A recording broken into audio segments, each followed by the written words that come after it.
They'll open up there. Okay, now. Okay. Good morning. Thank you very much for being here. We know how tough it was yesterday with all the receptions and the dinners and the drinks afterwards.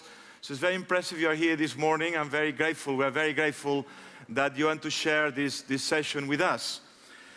My name is Joseph Figueras. I'm the director of the European Observatory.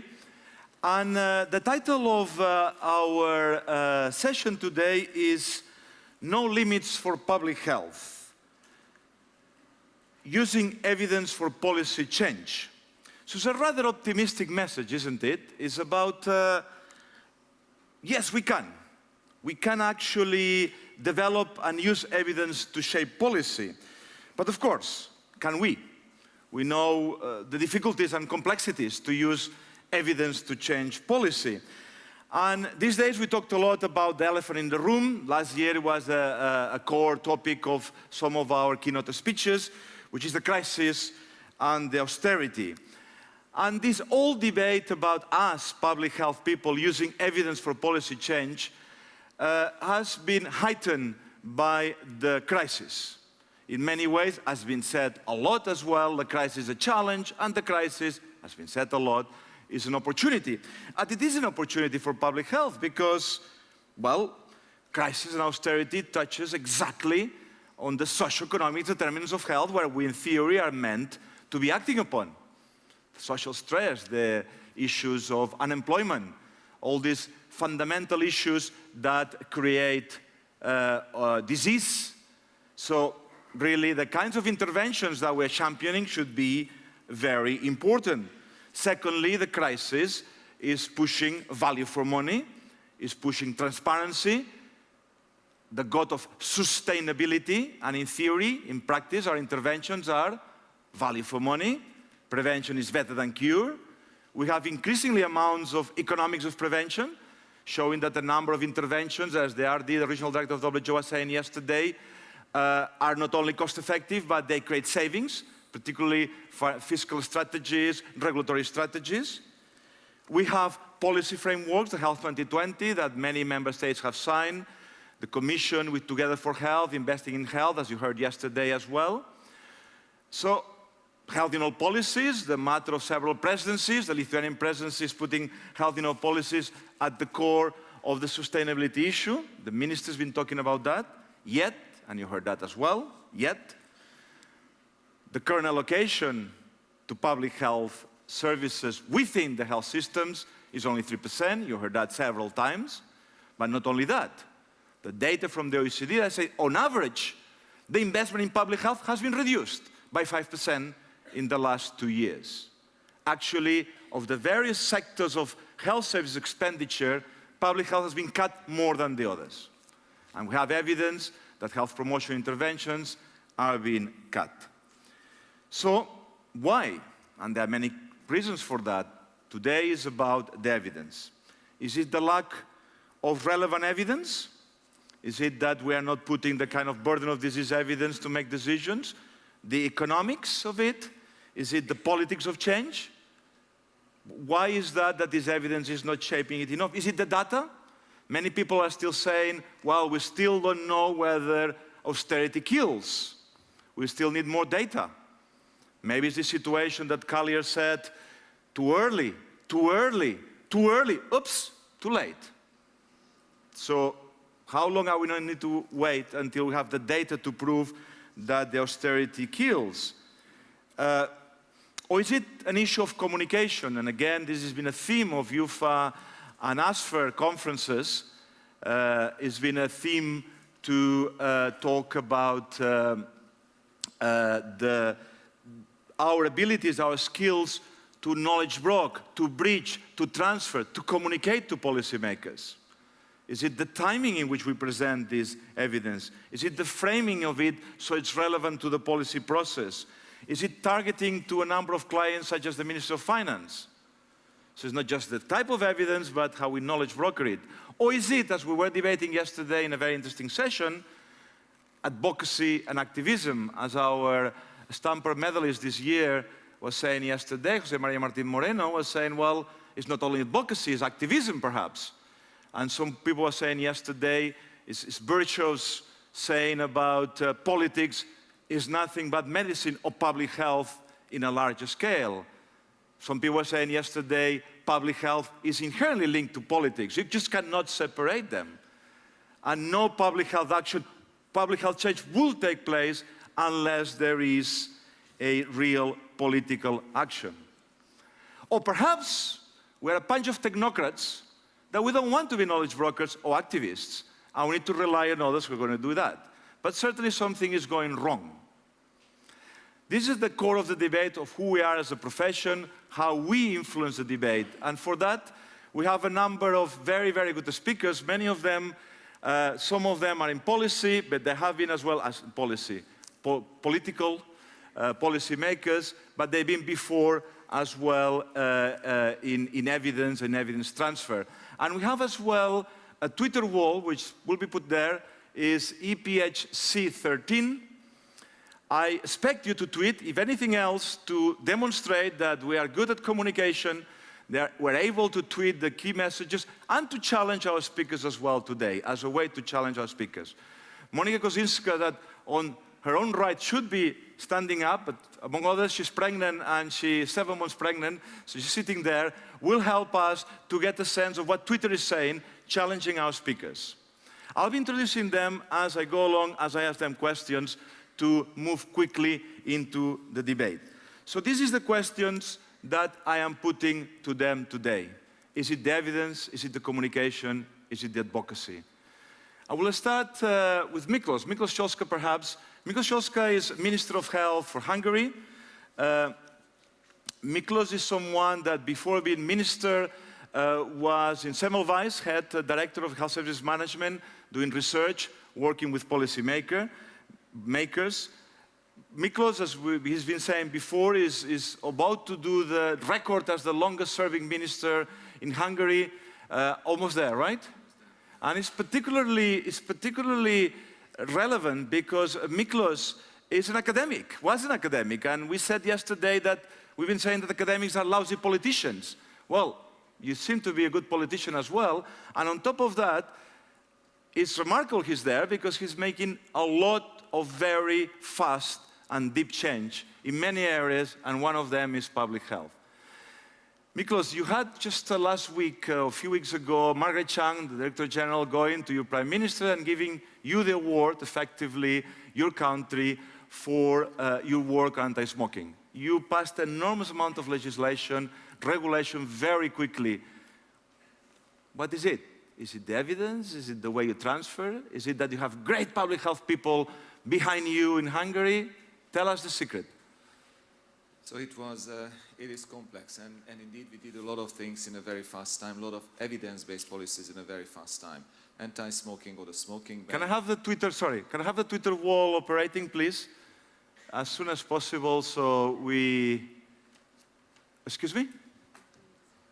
It looks like the Twitter wall is down in general. Ah, well, there you are, communication and public health. Excellent, excellent example.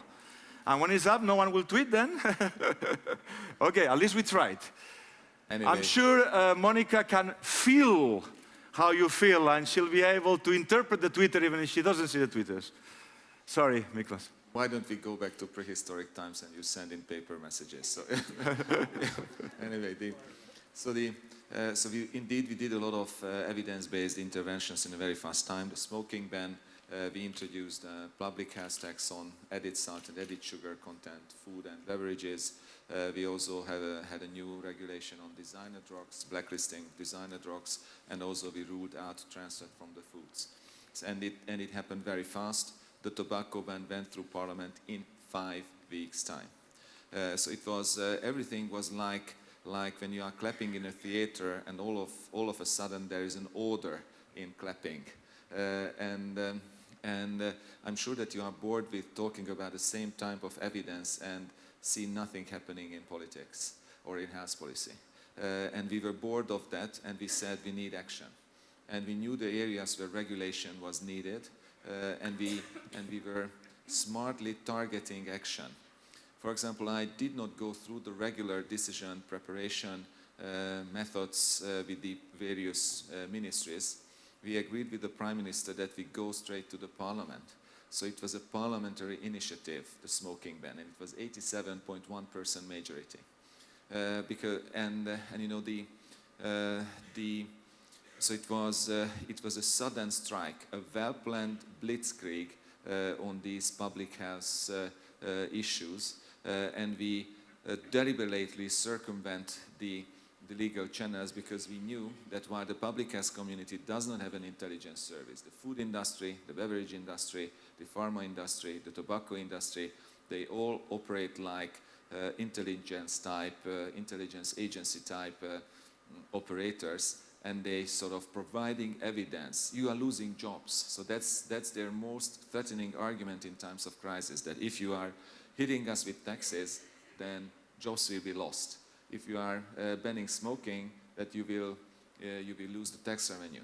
So we managed to double cross them and go straight to the Parliament, and it was a blitz. We built it on evidence, we agreed with the politicians, and we went through. So it is targeting the center, having a well-thought change management or action strategy, and it is not, and it is an added value if there is somebody in government who is understanding the evidence and not a career politician supervising healthcare and trying to work with the constituency and stuff. So these are the key issues that I think was key for the success. So, but it was, I mean, particularly it's been very difficult, and we'll talk in a minute about Slovenia, to the area of introducing taxation in sugar drinks. This is a very powerful industry as well. What kind of evidence? How did you convince parliamentarians? How did you convince the Ministry of Finance, who's usually very quickly opposed to that? I mean, you're saying the lessons is to have an academic as Minister of Health that understands the issues, who is a very good communicator, as we can see as well. What kind of evidence you use to convince the Ministry of Finance and the parliamentarians to underline that? Another momentum is that during crisis times we had to centralize decision making. We had to ask fast, and there were two momentums that were helping us. On the other hand, in the Hungarian politics, it was obvious that we have to break the power lines of the post-system change, privatization, corporate influence. So there was an agreement in Hungary that we have to get rid of that because that sort of binds what we can do. And all these multinational companies who privatized the agriculture industry in Hungary, they belonged to the winners of privatization, and now there was a sort of a strike back. So this political momentum helped us very well. And the other was, again, this was a 2-minute discussion with the Prime Minister, that in crisis we do not have enough money. We have to generate money. There is this public health area that we should step forward. We could tax the unhealthy food, and we can generate resources, and we can raise the salary of medical and nursing staff, and we can stop the migration of the health labor force. So this was a more political argument put together. So two political arguments put together with a public health win or public health gain, and that was the argument that went through it. So it was not basically public health evidence, but it was two major primary political issues that carried the public health action forward. And you were able to earmark those resources to health, basically, which is something that sometimes does not quite happen. So it is. The Ministry of Finance wants to keep those. That's true, and we also managed to raise the tax on tobacco and alcohol products, and that raise part is also earmarked, and we could raise the salaries twice during the 3 years. And you know, this is not simply that this is an earmarked tax. It is also that now we are moving forward. We are deliberately moving forward towards a new resource generation system. Anything that is linked with health impact, or an impact on public health impact on health, should contribute to the costs of, or the burden of disease, or the costs of healthcare. So it is so it generated a paradigm shift in how should we generate resources for health. Thank So you. I think this is one of the most important breakthroughs. Of course, as you are successful, you'll have less resources for health. So we expect you have less resources if you are successful with changing behavior. Monica, you have another special line to Twitter because I'm getting very stressed. It's all for today of yesterday. You're getting some better vibes than we do. Yes, it's coming through on the Twitter feed Okay. here, but a note to the technician, if we want it up here, we need to refresh. Yes, and they need to refresh. So click, enter. Joseph, two more sentences.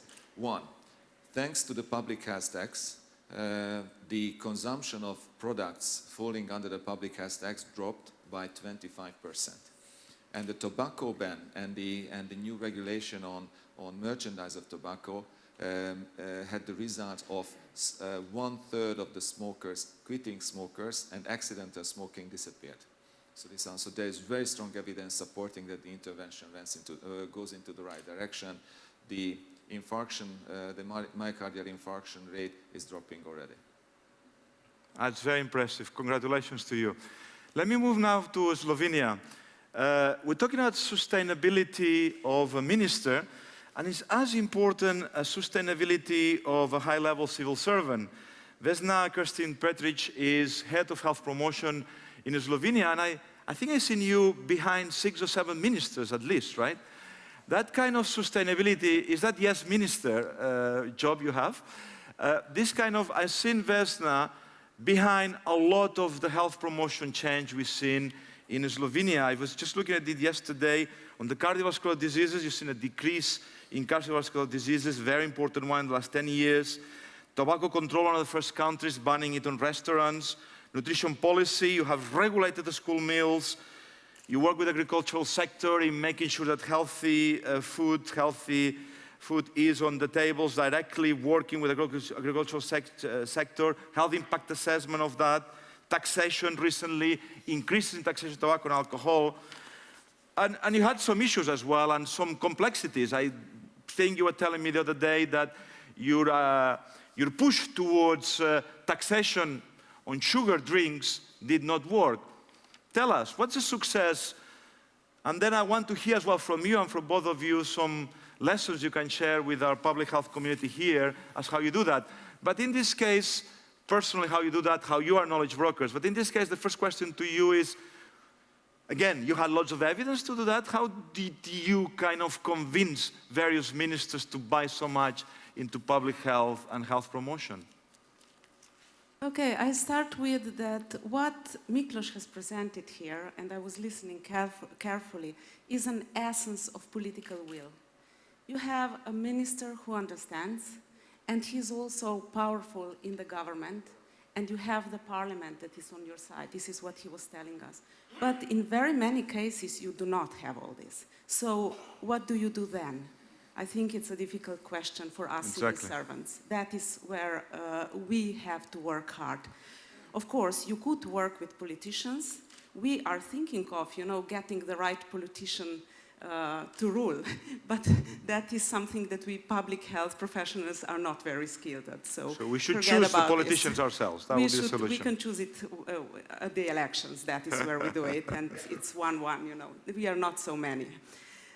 But you can do other things. You can plan and you can be prepared. And most of the policies you were mentioning for Slovenia that were success, they were carefully planned.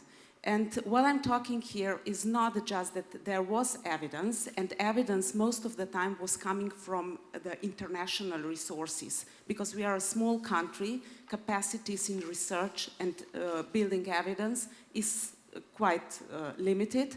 But nevertheless, we are quite skilled to use international research and evidence, which we do. But after that, you have to have someone who is selling this evidence. It might be a civil servant, but that is rare. So what we did in tobacco policy is that we invested a lot in civil society, in NGOs. We actually invested financially in building civil society, in getting them building alliances. So this was done by civil service. It was not done by somebody else. And this we need to understand. We financially invested in this area. The other field that we've done well in tobacco was that we also invested in media communication. It was a hard work, I have to tell you. What we did is very simple. We pre-prepared articles and were sending them to media where there was a lot of evidence how things can work in other countries, a lot of evidence what is the situation among young people in the country and so on. And we were constantly, silently bombarding media with information from civil service. So that is maybe something that is unusual, but we did it. And the third thing we did, and this was more in the area you mentioned, nutrition, we started to work with other sectors, school sector and agriculture, with our experts. We offered our public health experts to them, to work for them, to work with them in preparing different pieces of legislation that were related to, let's say, healthy lifestyle, but mostly nutrition. So we managed that they, in their legislation, legislated nutrition. We also are the country that is subsidizing school meals, but not just school meals in primary and secondary school, but also meals of students. We still have this despite of crisis. We are the country where we have banned the automates, machines for purchasing food to school children. We don't have it.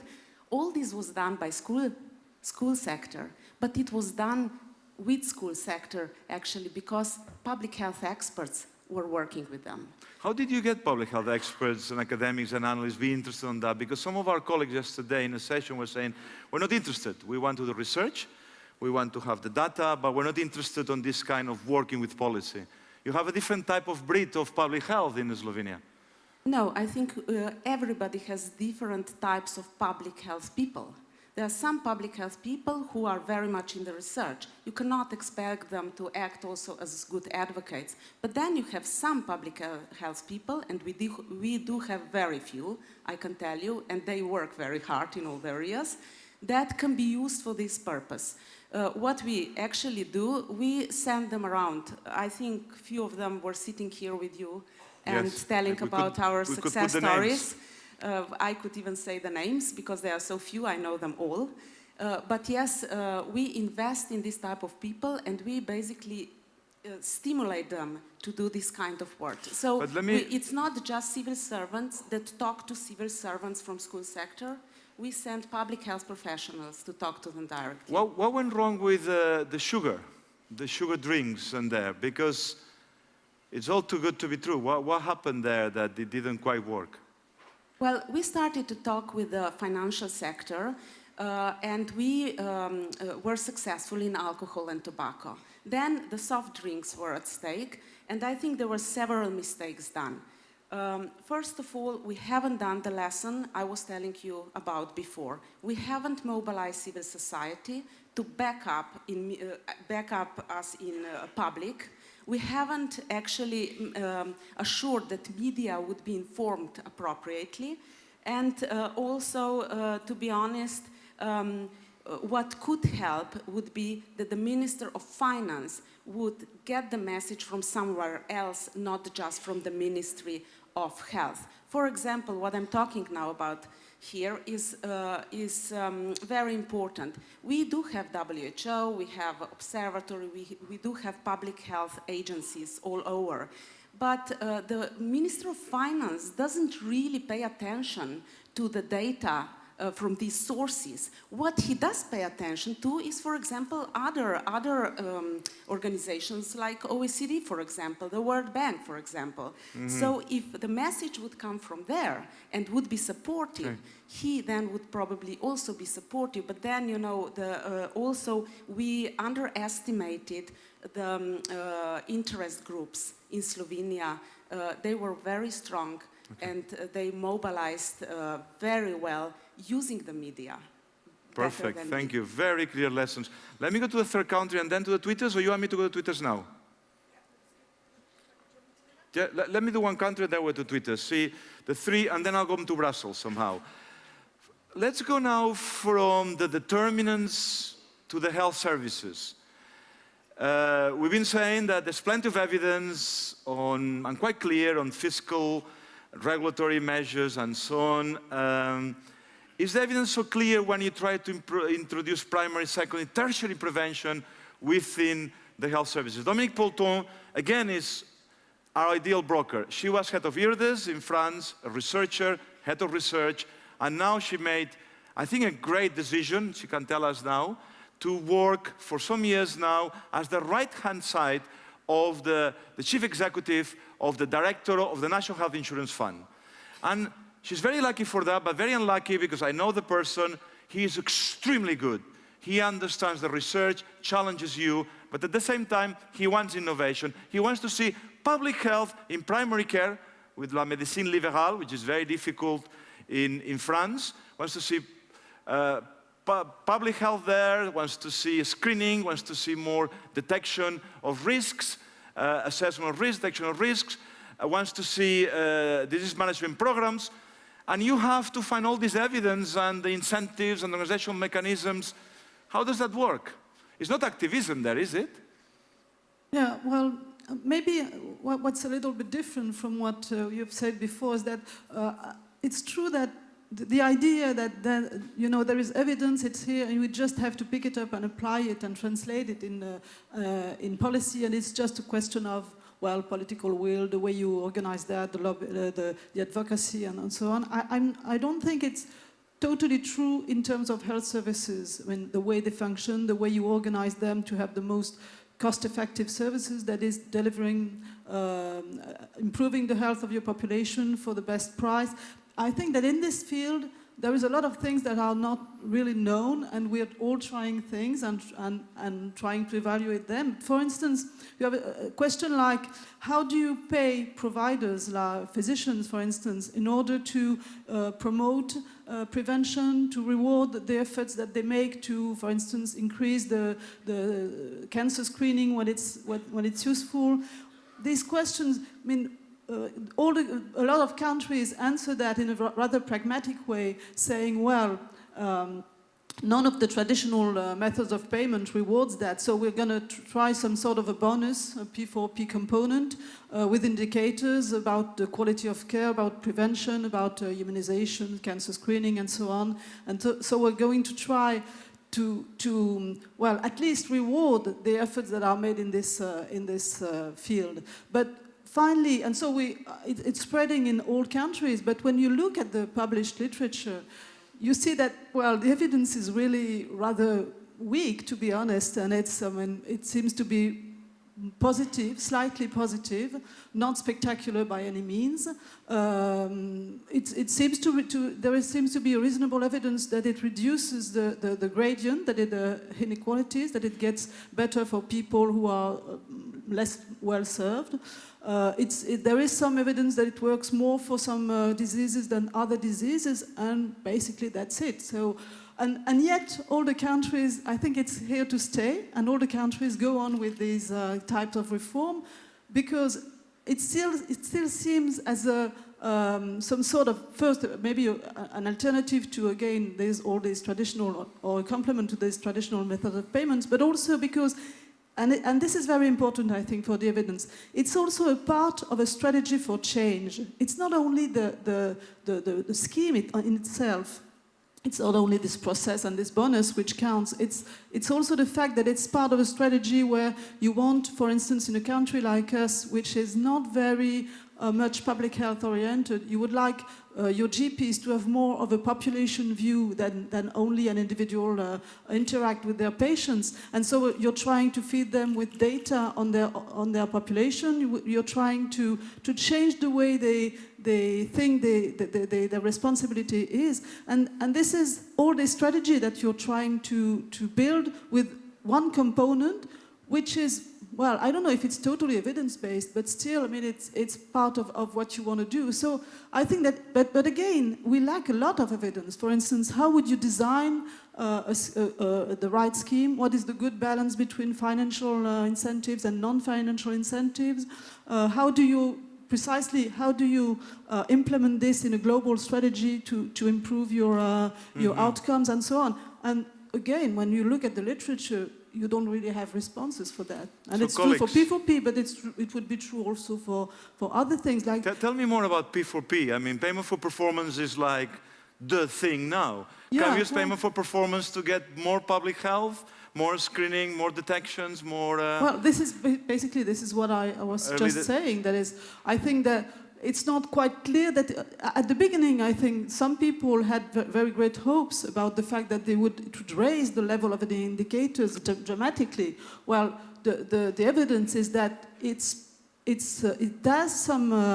participates in a general movement towards improvement of the quality of care, and it plays its role, but it's only, well, it's not spectacular, so it's not the magic bullet, so we will know that yet. But we know also that it's important not for itself maybe, but for what it provides, that is the impetus for electronic medical records, data collecting, transparency, the way that physicians can look at their own practice in a collective way and so on. So all these consequences may be more important than the scheme in itself, and this is basically the idea Very that we now useful. have. But we lack a lot of evidence in these type of much more matters. practical applied action research to implement all that. Monica, before I go to Brussels, if that's okay, what is Twitter saying? I saw that I was quite active. Yes, absolutely. There was a lot of interest in what was being said from the Hungarian and the Slovenian experiences, and Twitter's very impressed by both, and a little jealous, I think, of Hungary, if I pick up the mood correctly, and a little bit relieved that Slovenia found that harder. So there's a lot to learn that could go further. But before Dominique's intervention, there was also, Twitter was also asked, saying, well, what happens if we don't have the evidence? We need better disaggregated data for evidence and health inequalities, for example. And a very good question, which is this about selling knowledge? If it's where we do have the evidence, if it's selling knowledge to policymakers, are stories stronger than the evidence that we have? Mm-hmm. You want to perhaps pick up that later? We'll pick up that later in the remarks at the end. Antonio, yes. Thank you very much. I'm very grateful as well that you took the time to join us. I am very grateful to Antonio as well, Antonio Correa de Campos. Antonio Correa de Campos has a very important CV as well. He was working on the bank, I remember. I knew you when you were working on the World Bank, supporting member states, then became Minister of Health of Portugal. So he implemented many of these things himself. He was in the National School of Public Health as well as an academic. Now he's a member of the European Parliament and actually chairman of STOA, which, if I remember well, is Science and Technology Options Assessment. Basically, it's a branch or it's a directorate within the Parliament providing evidence to the members of Parliament. So I don't think we could have a better CV to discuss this issue, Antonio. So I'm very grateful you're here as well. Antonio, we know what's happening from outside in the Parliament, the kinds of directives you're looking at in the area of public health. We're watching that from too much distance, perhaps. Are you getting the evidence you need to push forward that to the other members of Parliament, to push forward some of these legislations? Are you pleased with the evidence you get from the public health experts here and the researchers to do the kind of political work, the parliamentarian work you need to do in this field? Well, thank you, Joseph. Heavy CV, but very light capacity of implementing things. That's the paradox that many of us suffer. There is an enormous gap between what we know already and what we can do. And what we can do is there are several barriers to implement what we know. The first barrier is the visibility of health. Health sector has a very low visibility. I remember all the time in '83, 30 years ago, there was a change in government in Portugal, and they were announcing every day the new ministers, except the Minister of Health. And Brian Abel-Smith was with me at that time in Lisbon. We were working on one of his numerous studies in comparing cost control measures across Europe. And I complained to Brian, we have all the ministers already identified, but not the Minister of Health. And Brian told to me, look, Antonio, my dear, we are all the time at the bottom of the list. This is the situation, as a matter of fact. We have very low visibility. And also we have enormous variability of ministers, of personalities. We have, and when we get the power, many times we have excess of ambition. And we need to know that to fulfill targets, we need to go step by step. And to study the society. If you want to change the situation in the tobacco, passive smoking, for instance, you need to study, to do opinion polls, and to look into the opinion leaders. In my country, in my own experience, we never realized that there was a strong opposition from the unionists, the workers, from the politicians, and from news people. Those were the three groups that were lobbying against the government measures in terms of smoking control. And so we need to study, we have to study their behavior and try to overcome this possibility. And instead of going swiftly into a quick and legislation, and very drastic one, we think that it's absolutely necessary to go step by step. Well, the third reason why we have so many problems is that we are not using the analytical tools we have already at our disposal. We have many analytical tools to measure the impact assessment of our health measures, such as cost-benefit, the analysis of Delhi's disability-adjusted life years, many measures. And we are not using them. It's the pharmaceutical industry that is using them, mostly. So we need to use all the arsenal of tools that we have and to create evidence, more evidence on those problems. And also, we need to learn from our experience. For instance, we have an excellent track record on tobacco control. Well, we know everything about what are the main determinants of ceasing tobacco smoking and what is the behavior of the industry and so on. But why don't we transfer this capacity and this knowledge to new diseases such as this overweight or these problems of youngsters overweighting? And including diabetes. We are studying very little about diabetic prevention. We know very little. We know the cause and effect, of course, description, but we don't know population group by population. We only know that probably now the poor are more prone to get diabetes than the rich ones because maybe of education, instruction, better knowledge, better food, and so on. But we need to go deeper into and to bring the knowledge that of the positive experiences from one side into this new type, the new problems such as obesity in youngsters. Thank you. Can I push you on the political process? You're saying that we need sort of more evidence, understanding how the stakeholders operate, what kinds of tools. Can you tell us a bit more on the tobacco directive? You are there at the center, lobbied by... We heard some stories about that. Maybe you can share some of that. Yes, you were lobbied by lots of public health people, I'm sure, right? Yes, of course. Well, I was not... of all types. I was not at the time, during this last months, very active. I was just one member of the parliament. I'm not working on the Committee on Environment and Health. So, but nevertheless, I'm known and I was lobbied by all people, except tobacco industry, because they knew very well my track record. So they restrained. And when I was, I have the same similar functions in Portugal in terms of tobacco control. I got a lot of requests for being interviewed or being visited by the representatives of the industry. And I say all the time, yes, of course, I'm going to receive you, but after passing the law, sorry. But after passing the law, not before. Would you say that that's the common behavior of all your colleagues in Parliament? No. It's a different level. In the parliament, if someone approaches me, I have a moral obligation towards my electors to have a talk with this person now.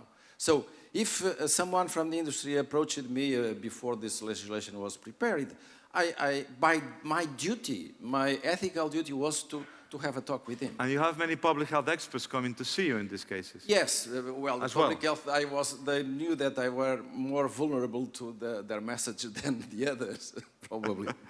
I'll go back to Twitter whenever you tell me, Monica. And our final contributor here, very well known by all of you, Clive Needle, Director of EuroHealthNet, with whom we put this session together. Clive has one of these very interesting CVs as well. He was a member of Parliament as well, European Parliament. He's one of these, at the lead of this very important organization, Transferring Evidence, Advocacy, Activism.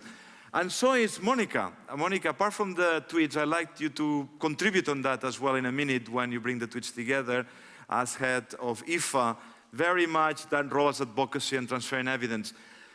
Clive, you've been very much involved with the directives, you've been involved with all this debate on e-cigarettes as well. Are you getting the right type of evidence as you do your work, as you work with policymakers, as you go to the Parliament to meet with Antonia and others? What is your wish list from the colleagues sitting in this room today? What do you need from them in terms of evidence and support? Thank you, Joseph, and thank you for the co-organisation of a very stimulating session we can take forward. I think my wish is that we don't have wish lists, because I think we need to be a lot smarter. We need to get off our knees, as I've been hearing the conference has been saying, and we need to learn about how the real world operates, and many of you have very different roles to play, and we need to think about that. So one of the things we've done in EuroHealthNet, and I know other organisations have done too, is to think about what our opponents do as well. What's the real world in which we have to operate? And if you look at the way that industry operates, it's very different. We have to be democratic. We have to be ethical. And I'm not suggesting for a moment that we should change that, but we can be a lot smarter and we can act a lot faster. So I remember well over a decade ago at the Global Tobacco Conference, people were talking then about the fact that industry had already realised that actually burning tobacco and selling cigarettes wasn't going to be profitable in the 21st century. They would just look to any mechanisms they would find to deliver nicotine, because that's what they're interested in, something addictive that people will just keep buying. They'll sell anything as long as they can make a profit. And once you think about that, it means that they go very quickly to the target. So we knew then that they were going to work on electronic cigarettes. But as the people who've been involved in the discussion about the directive, as an example, know, Parliament divided on that. So some people on one side were very clear that we want to move towards a whole smoke-free Europe, and electronic cigarettes are part of the problem. Part of the Parliament were ideologically inclined towards support markets and the jobs argument we heard from Miklos. And in the end, of course, the balance came down because others argued for a liberal perspective in the middle and just said, well, it's right to choose, but also the evidence is confusing. So we need to look at the sort of evidence that we're going to bring to bear, but also politics just isn't perfect and it's not science. And I think we need to think about the sort of people who are involved in doing different elements. How many public organisations have the marketing and policy sections that will specifically do that homework that is necessary? Now, we can think about how we do it in the training and curriculum. And I took part this week in a discussion as part of an advocacy course that is being done in Masters in Public Health at the University of Ghent. I don't know how many universities and master's students study that, but when I tested 150 students in the audience, not one of them thought that they were an advocate. But by the end of the discussion, people were realising that there's a real role to play in terms of shaping the evidence. But I fully understand what many of you are saying, because we must be different from the way that industry works, because we must tell the truth. And that is the crucial thing that policymakers need. They need the real facts and the hard truths, and then I think we can look at different processes at different times to make sure we get the right evidence in the right way to the right people. But it's a new, tough world out there, and we need to all work together in new sorts of partnerships. And I think there are many ways that we can go forward if we adopt that ethical, collaborative approach rather than keeping it quiet, keeping it to ourselves. So much to do, Joseph. Very, very, very helpful. So it's very much working in networks as well as developing the public health profession, these kinds of activities. You're mentioning an example the other day when we're talking about the e-cigarette being something came up already in a conference of public health 10 years ago? Yeah, the Global Conference on Public Health was talking about delivery mechanisms. So the discussion was, Yes. moving beyond cigarettes, certainly in Western markets, and looking at what was happening in the American situation with class actions, the tobacco industry, looking at new ways it could operate. And But it's why don't we essentially- have the evidence on e-cigarettes after all these years? Well, I think a lot of evidence does exist, but we need to think about how it's presented.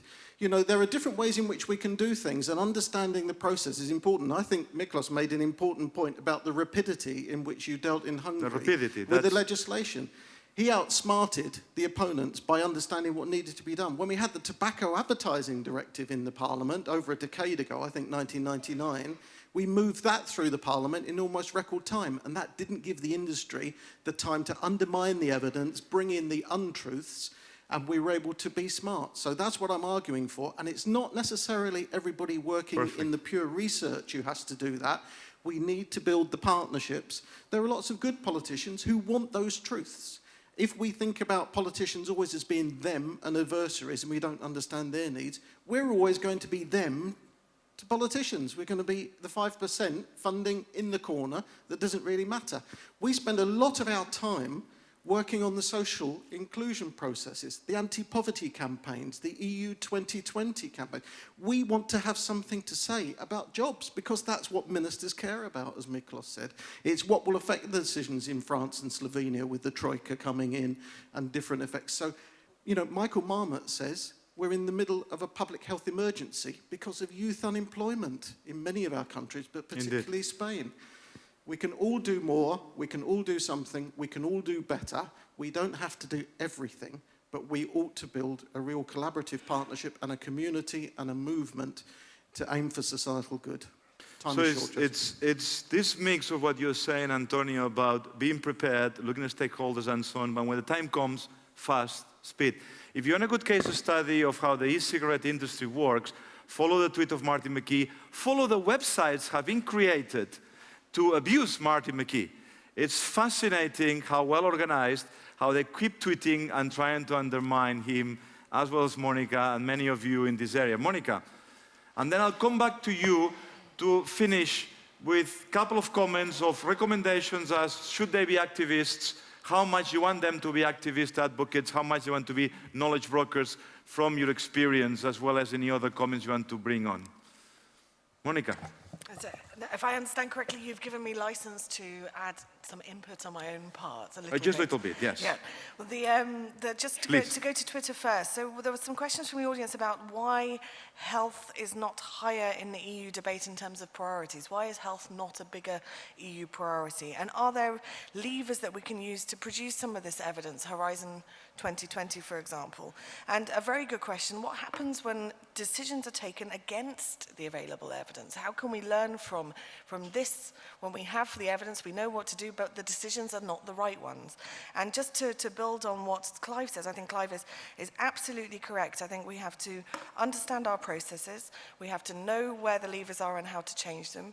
We have to recognize that this is the age of transparency and accountability, and we have to adapt to that age. We will not win behind closed doors. I think we need to be smart and recognize that there are compromises. So the e-cigarette issue, I think, is a very important issue because we lost it very early on. I personally think that we could have won plain packaging if we had played that correctly. We had always lost e-cigarettes. We were never going to win it. We could have mandatory plain packaging in Europe if we had played that in a clever way. And the example that Clive gave also on the advertising directive 10 years ago, absolutely, it went through very quickly. It was challenged in the courts and delayed. And we need to recognize that the bigger framework, the legal process that we have built, constructed around public health, also has interests against us, and we need to get better at going up, not just looking at the tobacco issue and legislative, regulatory issues around tobacco, but the way that our legal and political decisions are made. This point that was made earlier, that Miklos made, about the interests that have captured our systems, this is very important.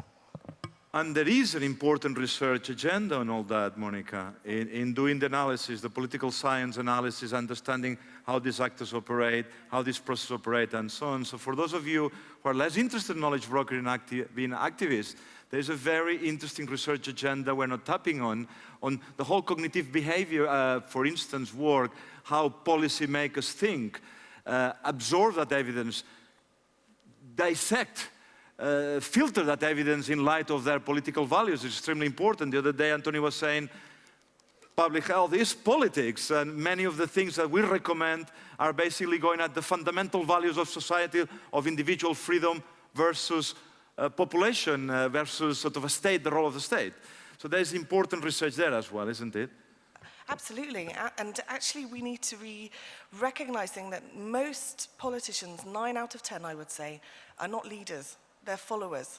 They follow the public opinion, they follow their political parties, and if we are willing, if we want to make a difference, we have to be shaping opinion. In the age of transparency and accountability, we have to be that. And there is a lot of evidence on the effectiveness of what was being said by Vesna, of relays, of the role of civil society, of the role of the public debate, of information relay, and changing social norms and understanding. That's there. It's being done by very respected and important academics and institutions. Thank you very much. One last round, 1 minute each, on what kinds of lessons you want to give to our people. And thank you for talking about Professor Brian Smith, who actually is someone who excelled both on the research agenda and he was instrumental in many changes. Actually, it's a very good book just been published about the life of Brian Smith. I had the opportunity to work with him many years ago, and that's a really good role model for many of us. Miklos, as you are, Miklos, as well, what is your last lessons for us?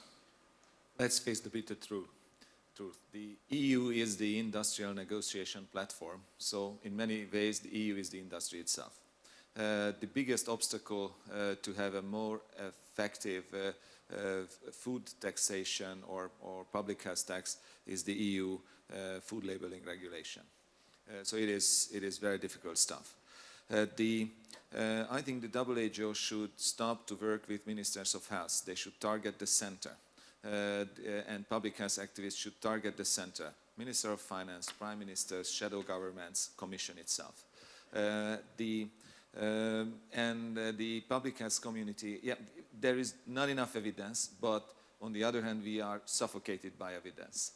So it is, I think we should build on the evidence we have and build actions on the evidence we have. I'm absolutely outraged by what happens with the e-cigarette in the European Parliament. We ruled as e-cigarette as a medicine or a drug. And what happens now weakens the position that I have. So I think what the public health community should do is empower people like me, and you should empower the public health. So yes, you have to be activists. You shouldn't be sitting here at all, and you know it is an advantage that the health ministers are sort of invisible, because sometimes the guerrilla warfare can be more symbolic public health activism than a regular political decision-making mechanisms. So to be successful against the beverage industry, we have to break down their marketing icons, the bottles, the famous bottles. So Marlboro Man, we have to kill him to achieve the results. So I think very clever political activism is the responsibility of the public health community. I really like researchers, but they have to be able to empower public health action.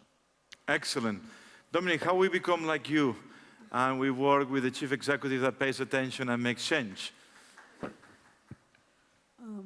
I don't know, but I think that it's true that in France there is not that much of the knowledge brokering that you were talking about just before, because I think that there are some, I won't talk about activism, but maybe the step before that. I mean, how do we present evidence? How do we present knowledge to the policymakers? And I think that, at least in my country, in France, what strikes me is that there is a rather big gap between the research community and the policy-making community. And maybe people do not circulate enough between the two worlds, or maybe the fact that the research is evaluated through criteria such as the publications only, very by discipline, makes it difficult to have more translational research and more multidisciplinary research, which is absolutely necessary to understand such complex mechanisms as what's happening, for instance, when a physician prescribes drugs or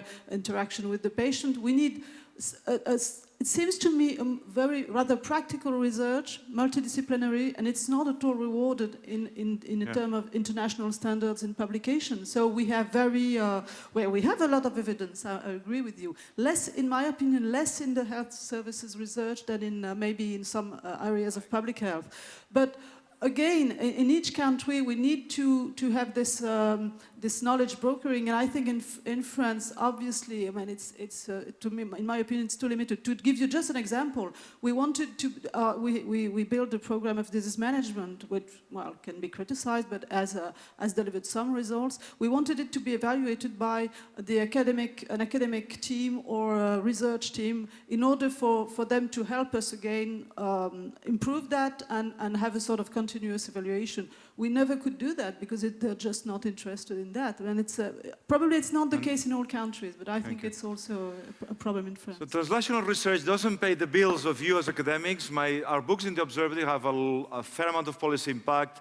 And the researchers say, writing for you, Joseph, pays the bills, basically. It's not the research assessment exercise. Any article in some obscure journal gives me more brownie points on my CV and on my university, and that is a problem. Vesna, we're going to see you in the next few ministers, working with the next few ministers. What's the secret there? What's the secret of knowledge brokering and activism? There, I would like to say to the audience here, there are no secrets actually. I'm a medical doctor, and being a medical doctor, I know that people expect very much of you. You have to sometimes sacrifice your private life to do things well, or you don't do them well. But being a public health professional, obviously, we expect so much of these people. Producing good evidence, advocating, being political activists, that sounds like, I expect that most of the people will say, well, I cannot do all of this. And it's true, you cannot do all of this. Because advocacy and political activism is not just for the public health people.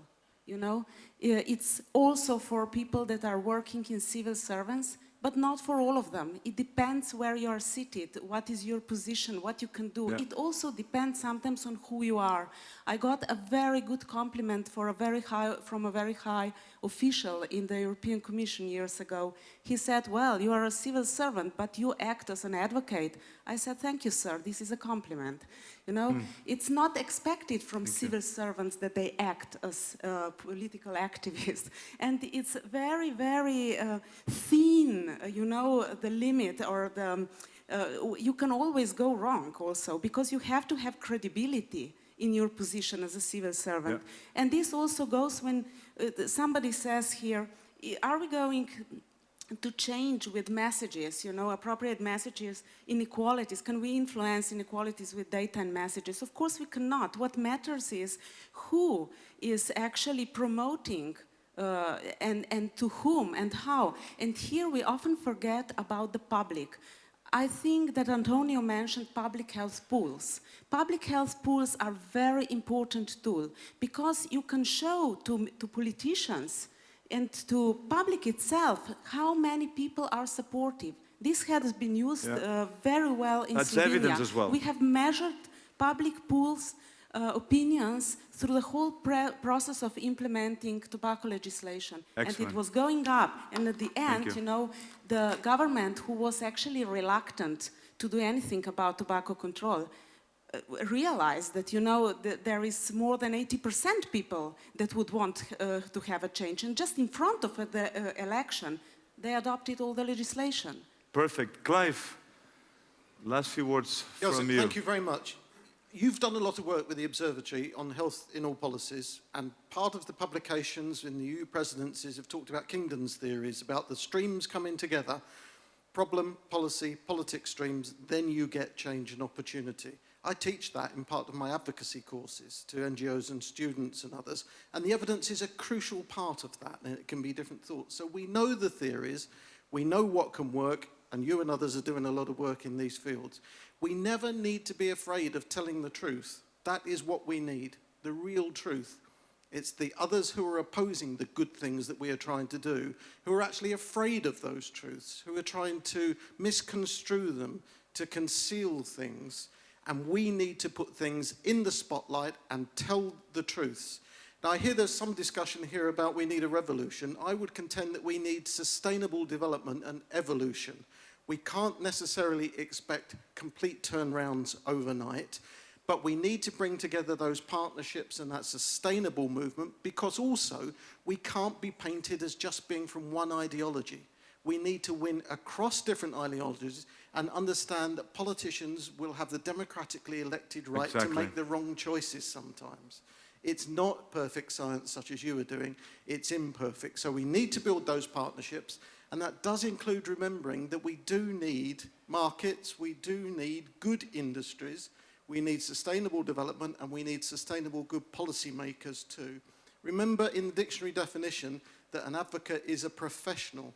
And we need to think about that and not just assume that all selling and marketing is necessarily bad.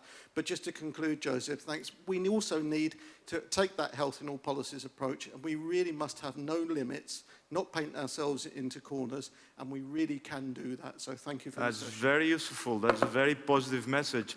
Partnerships, networks. We don't blame you, Antonio. We don't blame the politicians for not doing the right things that we know best you should be doing. Antonio.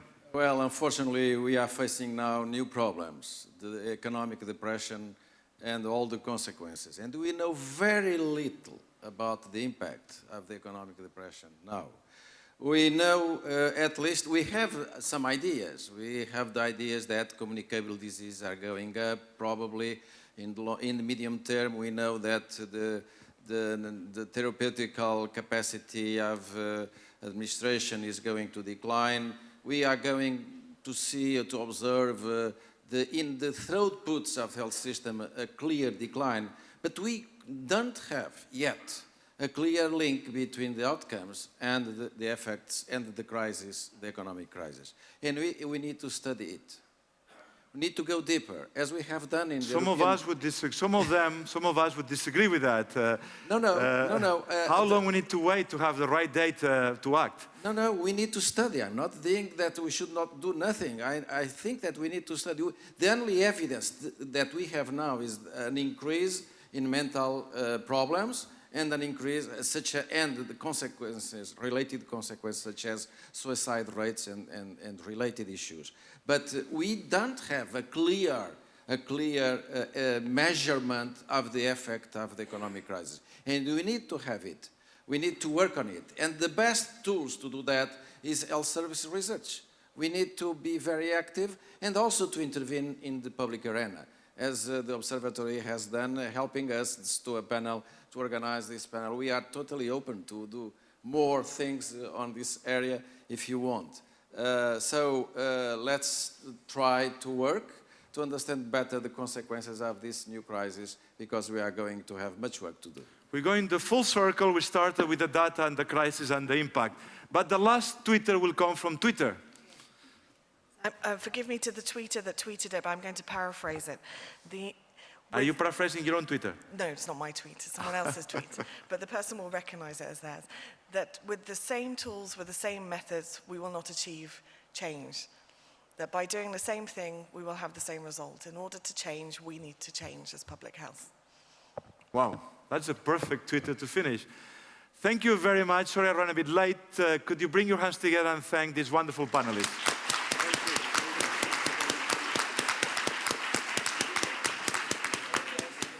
Thanks a lot.